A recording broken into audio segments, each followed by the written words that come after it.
러시아 가상화폐 채굴 강국 정조준 2018년 무려 4년 전에 나왔던 이야기인데요. 이때 당시에 코인 채굴을 본업으로 삼는 주민들이 많아졌었고 러시아 정치권에서는 채굴장을 건설하자고 하고 푸틴은 가상통화를 개발하라고 주문을 했었습니다.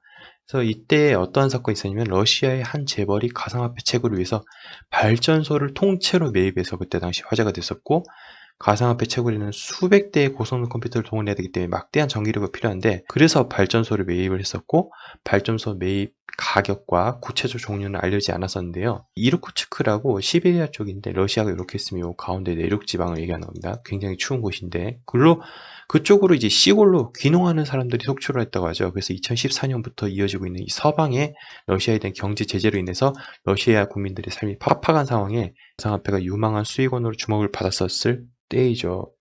그때부터 해가지고 이제 러시아가 채굴로서 계속 입지를 넓혀가고 있었는데요. 지금 이 장면 여러분 보시면은 그때 당시 이 푸틴과 비탈리 부테린이 한 자리에 있는 모습 좀 보고 계십니다. 이때 가상화폐에 대한 논의를 했었고요. 이 한 장면으로 설명이 되지 않을까 싶습니다. 지금은 어떻습니까? 비탈기 부테린 이 양반이 푸틴의 지금 러시아 우크라이나 전쟁 상황에 대해서 러시아를 비판하고 있는 입장이죠. 근데 이 사람 국정을 보시면 잘 아시다시피 출생은 러시아인데 캐나다로 간 거죠.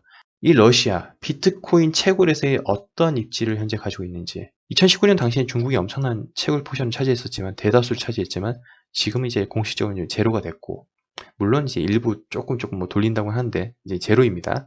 그리고 이제 어느새 미국이 1등이 되었는데요.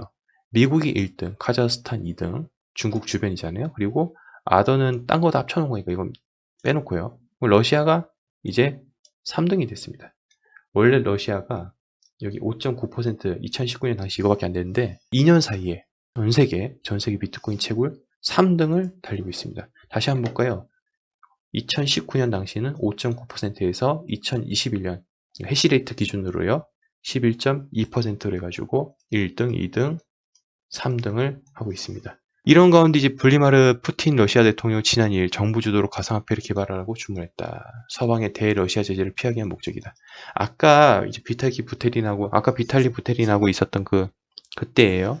그때 당시 2018년 1월 당시 이렇게 미리 지금 준비를 들어가고 있었던 거죠. 어떻게 보면 여러분 지금이 일어나고 있는 사건 지금 뭐 스위프트 제재한다 하잖아요. 러시아 스위프트 제재하니까 암호화폐로 빠지려고 하니까 또 미국에서는 암호화폐 또 제재 들어가려고 하죠.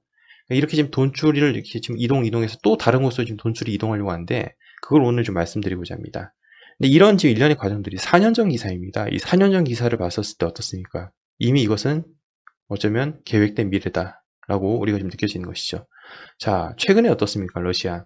테스트를 하랍니다. 투자자들에게 테스트를 거치지 않은 개인 투자자는 최대 5만 루블, 74만 원 거래할 수 있고 테스트 통과하면은 최대 60만 루블, 한국 돈을 890만 원까지 거래할 수 있다. 그러니까 암호화폐를 금지하려는 의도는 없죠. 규제하려는 의도는 있어도 금지하려는 의도는 없죠. 테스트까지 하라고 하니까 제대로 알고 투자하라고 하는 거니까요. 블라디슬라브 긴코라는 사람이 러시아 최고 국가 싱크탱크인 대통령 아카데미에서 분석가이자 강사이고 전 모스크바에 기반을 둔 유대인 대학의 부총장 이 사람이 최근에 했던 말이 있습니다. 그래서 제 멤버십 분들에게는 3주 전에 다음 비트코인 채택 국가 가능성에 대해서도 좀 짧게 요약을 해가지고 이거 기사가 좀 깁니다. 근데 최대한 줄여가지고 말씀을 좀 드린 바가 있는데요.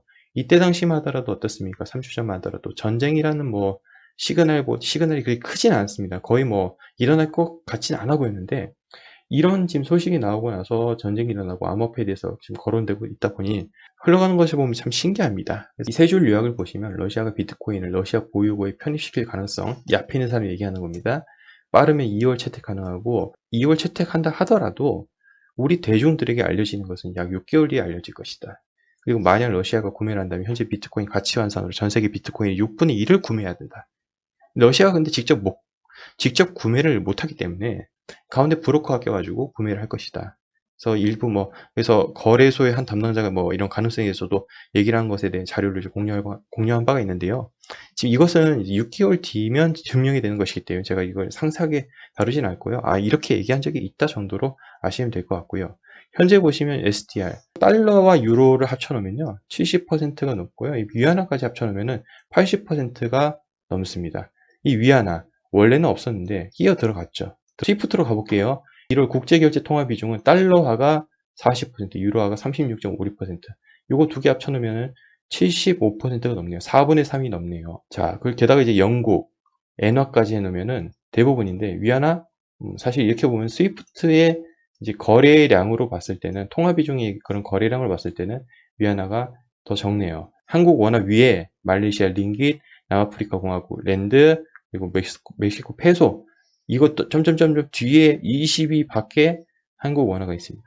여기서 이제 주목할 거, 앞에 영상, 바로 앞전 영상에서 말씀드렸잖아요. 미국이 러시아 스위프트 제재하려고 하니 이제 암호화폐로 러시아가 우회하려고 하니까 암호화폐도 지금 돈줄을 끊으려고 하니까 그 다음 단계를 지금 사람들이 생각하고 있는데, 러시아의 중국 의존도가 더욱 커지고 나아가 위안화의 국제 영향력이 더 커질 것이라는 전망이 나오고 있다. 방금 앞전에 SDR 그리고 스위프트에서 위안화 말씀드렸습니다.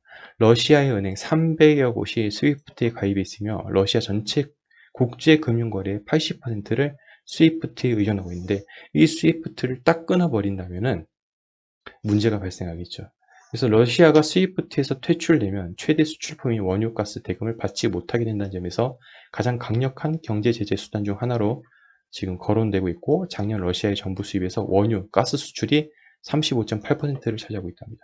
이거 대금 못 받으면 러시아는 좀 안 좋다는 거죠. 그래서 2014년 러시아는 근데 이것을 좀 의식을 했는지 독자적 결제망인 러시아 금융통신 시스템을 구축했다고 합니다. 그리고 중국은 그 다음에 2015년 중국 국제결제 시스템 CIPS를 설립했다고 하죠. 자, 그러면 아까 우리가 비탈리 부테리나 만났던, 푸틴이나 만났던 2018년 1월 아까 그 장면을 보셨으면은 또 제재가 들어갈 것을 대비해서 독자적 통신 시스템을 만들고, 그리고 가상화폐, 암호화폐에 대해서 준비를 하고 있었다는 것이 눈에 보이죠. 근데 이제 전문가들이 이렇게 얘기합니다. 러시아 자체 통신 시스템을 쓰기보다는 아까도 지금 앞에서 봤다시피 SDR 뭐 이런 입장이나 스위프트 입장에서 봐도 그나마 쓰는 게 위안화니까 지금 중국의 이 시스템을 쓰지 않을까, CRPS를 더 많이 쓰지 않을까, 활용하지 않을까 보고 있고, 중국 위안화가 러시아 루블화보다 국제화된다. 아까 SDR을 보셨잖아요. 그리고 중국과 러시아가 각국의 위안결제 시스템을 통합할 가능성도 있다고 지금 내다보고 있습니다. 자, 중국 하면 뭐가 떠오르나요? 바로 중국의 CBDC를 우리는 DCEP라고 보죠. CBDC라는 것은 하나의 화폐를 더 의미하는 건데, 중국은 여기 이제 DC로 추격을 시키고 일렉트릭 페이먼트라는 지불 결제 수단으로서의 한 번 더 강조를 한 셈인데요. 당시 이제 2014년부터 디지털 화폐 연구에 착수했습니다. 중국은 이 DCEP 지갑 앱을 캡처한 화면인데요. 이런 식으로 지불 결제할 수 있고, 특징이 뭡니까? 여기서 특징은 오프라인에서도 결제를 할 수 있는 특징이 있습니다. 이제 리브라는 이제 폐지됐고요. 없고요. 비트코인과 많이 비교하는데 TPS를 보시면 초당 결제 처리 건수가요. 이게 좀 압도적입니다. 근데 얘는 오픈형이고 탈중앙이죠. 근데 얘는 완전 중앙이고 폐쇄 허가형입니다. 그래서 완전 통제형이죠. DCEP는. 예, 여러분 다옹페이라고 아시죠? 네오 설립자입니다. 네오 가지고 계신 분은 아실 텐데요. 중국 중앙은행 PBOC가 암호화폐 일부를 중국 외부에서 사용할 계획이라고 말했습니다. 지금 이런 흐름 자체가 러시아에서 지금 돈줄을 막히니까 중국의 도움을 받고 있고, 중국으로 넘어가자니 중국에 지금 하고 있는 이런 일들이 DCEP라는 것이죠. 근데 이 DCEP가 중국 외부에서도 사용할 수 있다. 아까도 보셨지만 일렉트릭 페이먼트, 결제에 초점이 가 있는 CBDC입니다.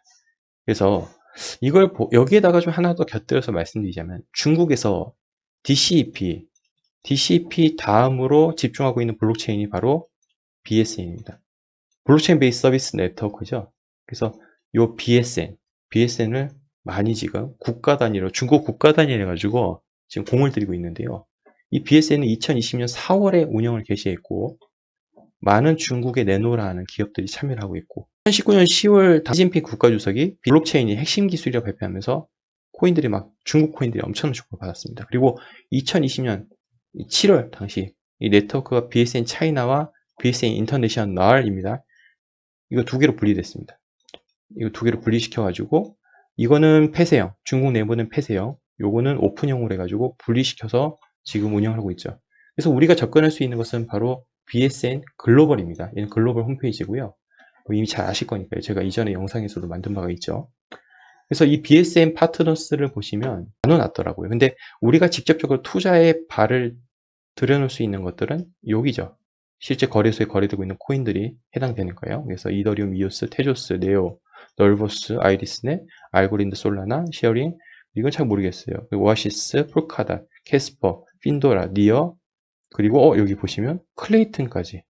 여기 보시면 클라우드 서비스 프로바이더라고 나와 있는데요. 잘 알고 계신 여러분, 아마존, AWS, 그리고 구글 클라우드도 여기 BSN의 파트너로서 있습니다. BSN은 블록체인 개발자들이 중국에 개발 중인 정부 프로젝트인데, 중국은 적극적으로 블록체인과 암호화폐에서 세계 우위를 차지하려고 노력하고 있으며, 하나는 이제 그것이 두 갈래로 아까 말씀드렸죠. 두 갈래인데, 하나는 DCP라고 하는 중앙은행 디지털 화폐 CBDC인 디지털 위안화이고, 두 번째가 기업용 블록체인 제품을 개발하는 프레임워크인 BSN이라고 하죠. 그래서 중국 같은 경우는 크게 두 가지를 보시면 됩니다. 바로 DCP 그리고 BSN.